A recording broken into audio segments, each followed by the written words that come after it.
আসসালামু আলাইকুম। কীভাবে কম সময়ের মধ্যে ইলাস্ট্রেটর দিয়ে লোটাস লোগো তৈরি করা যায় আজকে আমরা তা দেখব।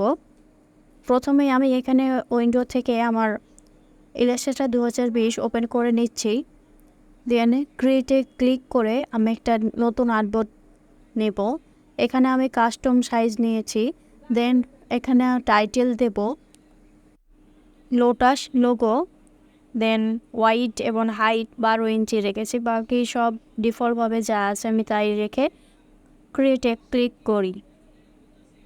তাহলে আমাদের সামনে একটি নতুন আর্টবোর্ড তৈরি হয়েছে। এবার আমি এখানে রেক্ট্যাঙ্গল শেপ নিব। এখান থেকে আমি রেক্ট্যাঙ্গল টুল সিলেক্ট করে শিফট ধরে একটা শেপ তৈরি করে নিচ্ছি। দেন এটাকে আমি 45 ডিগ্রি অ্যাঙ্গেলে রোটেট করে নিচ্ছি। আনসিলেক্ট থাকা অবস্থায় আমি ডাইরেক্ট সিলেকশন টুল নিচ্ছি। ডাইরেক্ট সিলেকশন টুল দিয়ে প্রথমে বাম পাশের অ্যাঙ্কর পয়েন্টে একটা ক্লিক করি। দেন শিফট চেপে ধরে আমি ডান পাশের অ্যাঙ্কর পয়েন্টে ক্লিক করি। তাহলে আমাদের সামনে দেখুন গোল একটি চিহ্ন এসছে। এইটাকে জাস্ট একটা ক্লিক করি। আমি শিফট এখনও ছাড়িনি, বাট এখন ছেড়ে দেব। দেন আমি এই দিকটা থেকে একটু ভিতর দিকে মুভ করি। তাহলে দেখুন আমাদের প্রথম একটি পাপড়ি তৈরি হয়েছে।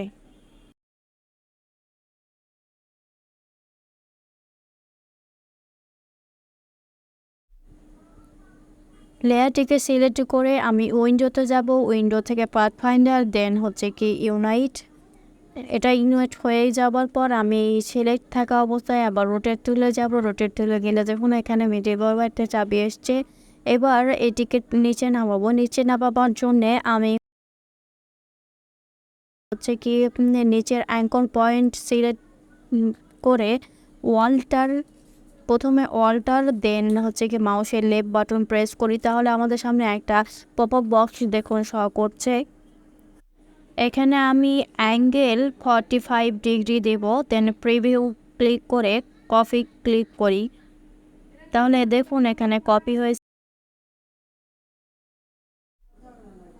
এরপর কন্ট্রোল দিয়ে আমি পেস্ট করতে থাকি যতক্ষণ না পর্যন্ত আমার হচ্ছে কি ডিজাইন পূর্ণ হচ্ছে। দেন দেখুন এখানে আমার কমপ্লিট। এরপর লেয়ারগুলোকে সিলেক্ট করে আমি ফিলটাকে অফ করে স্ট্রোকটাকে অন করে নিচ্ছি। দেন এখানকার কালার দিচ্ছে ব্ল্যাক। দেন অল লেয়ার সিলেক্ট করে আমি এডিটে যাব। এডিট থেকে কপি, দেন আবার অল লেয়ার সিলেক্ট থাকা অবস্থায় আমি এডিটে যাব। এডিট থেকে পেস্ট ইন ফ্রন্ট ক্লিক করি। দেন অল লেয়ার সিলেক্ট থাকা অবস্থায় আমি রোটেট টুলে যাব। রোটেট টুল থেকে এখানে অ্যাঙ্গেল দিব 22 ডিগ্রি। দেন এটা প্রিভিউ করে দেখি, দেখুন। দেন কপি ক্লিক করি।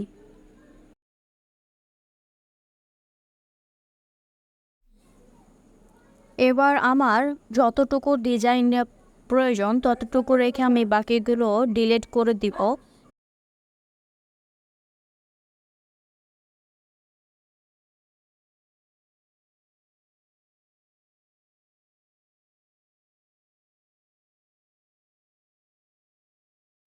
ডিলিট করার পর আমার এতটুকু ডিজাইন প্রয়োজন, সেজন্য এতটুকু রেখেছি। এবার আমি এটাকে কালার দেব। এর জন্য প্রথমে সিলেক্ট করে আমি এটার স্টোভটাকে নান করে ফিলটাকে জাস্ট অন করে নিচ্ছি। দেন এখানে আমি টুলবার থেকে গ্রেডিয়েন্ট টুল নিয়ে নিচ্ছি। দেখুন এখানে গ্রেডিয়েন্টের অপশানে আছে ব্ল্যাক অ্যান্ড হোয়াইট। এখানে জাস্ট একটা ক্লিক করি। তাহলে আমাদের সামনে দেখুন দুইটা চাবি ব্ল্যাক অ্যান্ড হোয়াইট। প্রথমে আমি লেফট সাইডের চাবিটাকে ধরে সবুজ কালার অ্যাপ্লাই করি। দেন রাইট সাইডের চাবিটাকে ধরে আমি গোলাপি কালার অ্যাপ্লাই করি। দেন অল লেয়ার সিলেক্ট করে আমি প্যারেন্টসিতে গিয়েছি, দেন এখানে আমি বিভিন্ন মোডও পেয়েছি। বিভিন্ন মোড থেকে আমি জাস্ট এখানে সিলেক্ট করেছি মাল্টিপ্লাই। দেন আমার মনে হচ্ছে এটাকে একটু জাস্ট কালার চেঞ্জ করলে ডিজাইনটি আরও একটু ভালো লাগবে, সেজন্য আমি কালারটা আর একটু এডিট করে নিচ্ছি।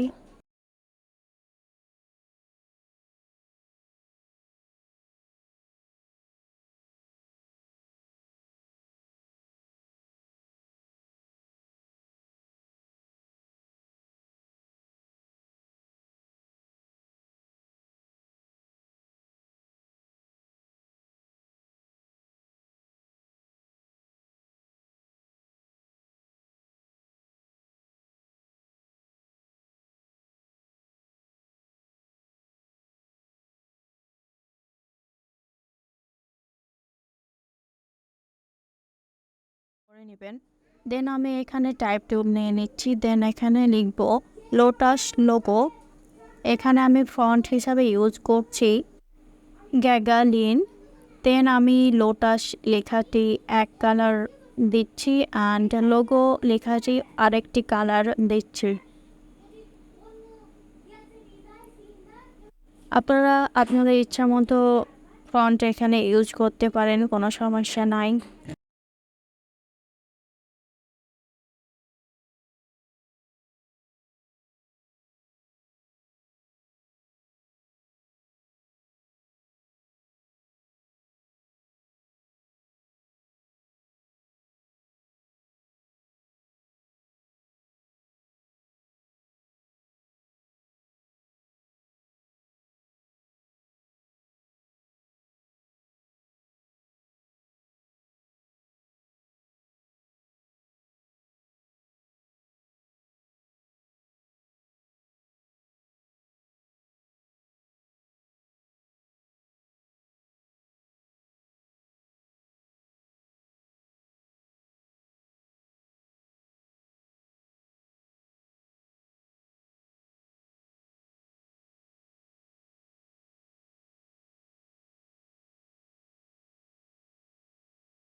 অল লেয়ার সিলেক্ট করে আমি এগুলোকে গ্রুপ করে নিচ্ছি। দেন এটাকে আমি সেভ করব। সেভ করার জন্য আমি ফাইলে যাচ্ছি, ফাইল থেকে সেভ এক্সপোর্ট, এক্সপোর্ট থেকে এক্সপোর্ট অ্যাজ, দেন পিএনজি মোডে আমি এটাকে সেভ করে নিচ্ছি।